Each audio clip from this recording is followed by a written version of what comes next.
যিকোনো প্রোগ্রামত যখন বিশিষ্ট ব্যক্তিগুলো ভাষণ দেয়, যেহেতু আমার হাতত সময় বহুত কম, তো মুই দুই একটা কথা কয়াই মুই সমাপ্ত মারিম। মুই এই অনুষ্ঠানটাত প্রত্যেকবারে আইসং, মোক বহুতেই ভাল লাগে, মনত একটা আলাদাই আনন্দ লাগে। সময় যেহেতু খুবই কম, ওই জন্য ভাষণটা মুই আর বেশি লম্বা না করম। আর মোর আজি আসার কথা না আসিল এটাই, কিন্তু ওই যে মনটা কেমন বা লাগে এটাই না আসলে।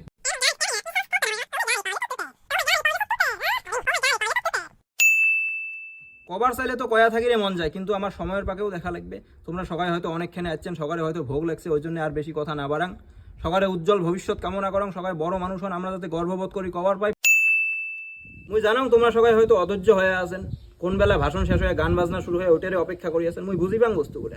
ওই জন্য আর বেশি না কং, আর দুই একটা কথা কয়ে মুই মোর বক্তব্য সামরণী মারিম। কিন্তু দেখো বাবা, জীবনত যেটাই করেন না কেন, আরে আরে উঠে যান কে, এ বাবা, এ বাবা, এ মা, আরে ওঠেন কে।